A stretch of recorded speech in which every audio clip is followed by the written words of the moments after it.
Hello, today we will learn methods based on comparison of optical rotation. First method is distance rule. It is also called as Chugaw or Chugar rule. In some textbooks they are giving as Chugaer also. And it was given by the scientist Chugaw in 1908. The optical rotation of a compound is primarily determined by the arrangement of atoms and groups in the immediate vicinity of the chiral center. Therefore, if two compounds have similarly constituted chiral centers but differ in the structure at a point distant from the chiral center, they very often show optical rotation of the same sign and even of the same magnitude. Thus, in a homologous fatty acid series with an alpha methylene group example of this general formula of this kind of identical configuration, the optical rotations have the same sign for all values of n and their molecular rotation tend to approach a constant value. As the chain length increases, the rotation gradually decreases as the methyl group shifts nearer to the center of the chain. Now, as the n value goes on increasing, there still will have the same optical rotation and the values also will be approximately similar. Means suppose if it is a dextrorotatory and more the number of n you add, then still the compound will still show the optical rotation of the same and it will still exist as a dextrorotatory itself. It will have the plane of polarized light moving towards the right side, so hence it will still show dextrorotatory irrespective of the number of methylene groups that you increase. So that's the meaning, that is why it is called as distance rule. So we will see one example here. So in the first compound here, you can see that the CH2 is increased. You can see one more methylene group has been added, and if you go on increasing the methylene group, it will still show a plus, that is it will still show the dextrorotatory in this compound.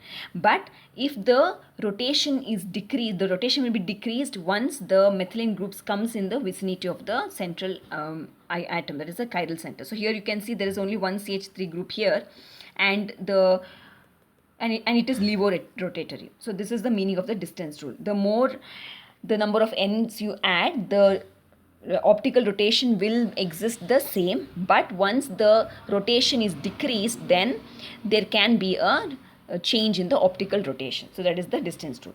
Next, moving on to rule of shift or displacement rule. This rule was given by Frederick Friedenberg in 1923. It works on a very similar principle of distance rule. It states that if two similarly constituted chiral molecules such as plus lactic acid and plus alanine are converted into a series of analogous derivatives such as acetate, benzoate, amides, etc., each change would produce an appreciable but comparable shift of optical rotation in the same direction. So here lactic acid and alanine, they are a similar compounds. Both are dextrorotatory, but only difference is that a change of the substituent.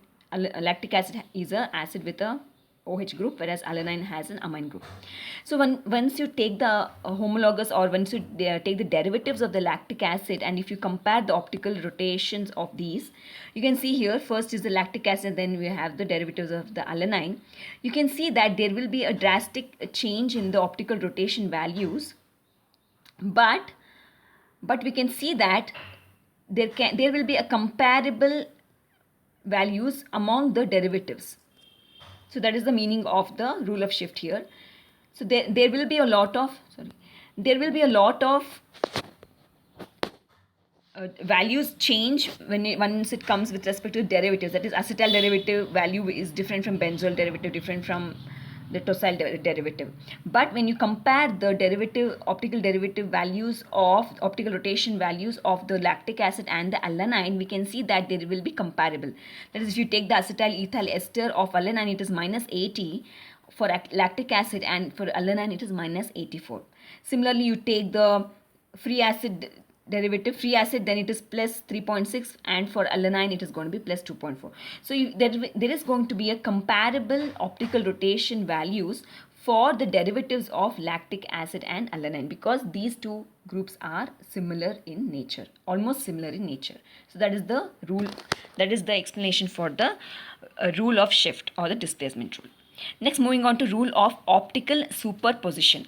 The rule of optical superposition was first stated by Van 't Hoff in 1894 and operates on the basic assumption that if a molecule contains more than one chiral center, the overall optical rotation may be considered as the algebraic sum of the contribution of each individual chiral center. And now there's a recent version of it, that is, like functional groups in like surroundings make like contributions to optical rotation. So here we have taken an aldose. One of the oldest application of this rule is due to Hudson 1909, who used it for the successful determination of the relative configuration of C1, that is an anomeric carbon, in aldose. So here you can see we have taken the glucose as an example. We have taken the D glucose and also the L glucose. That is so here we can see first we have the C1 carbon, that is the anomeric carbon. In anomeric carbon, we are going to find we have a particular optical rotation, and this is going to be in comparative for the rest of the molecules. So that is the meaning of this rule. That is, we are going to take optical rotation as a summative, or we are going to add up all the values of the different optical rotation of the chiral molecules, because as we know in in glucose we have 4 chiral centers. So we would add up all the values of the optical rotation and we would come to a particular conclusion. So this is the definition for the optical rotation, that is the superposition theory. So here first is we are going to take C1 carbon, which is the anomeric carbon, and we are going to have that value, and also we are going to compare the optical rotation with respect to the other values, and we are going to take a summation, that is C1 plus the rest of the molecule. So here the dotted line that we can see here is nothing but the dividing the molecule into 2, that is, we have the C1 carbon atom with one particular value of optical rotation, and we have the rest of the molecule, and we are going to add both of them and we are going to determine the values of the optical rotation.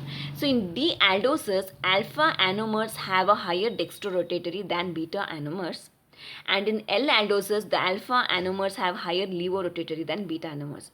So this is the theory. So since in D aldose alpha anomers are having higher dextrorotatory than beta anomers, that is the reason why we are going to add plus A and minus A, and we are going to find the optical rotation for C1 molecule. Similarly, we are going to take plus A and minus A for the L aldose, and we are going to add up the 2 optical rotatory values, and we are going to come up with the optical rotation at C1 value. So this is how we are going to add, and finally B plus B and minus B is going to be the optical rotation for the rest of the molecule, and this is how we are going to get the final values of the optical rotation for the aldose, that is the D aldose and L aldose. The optical rotation of a sugar or its derivatives is regarded as the sum of 2 quantities, one due to C1 center and other due to the rest of the molecule. The contributions are plus A and minus A for C1 and plus B and minus B for the rest of the molecule. So this is it for the methods based on the comparison of optical rotation. Thank you.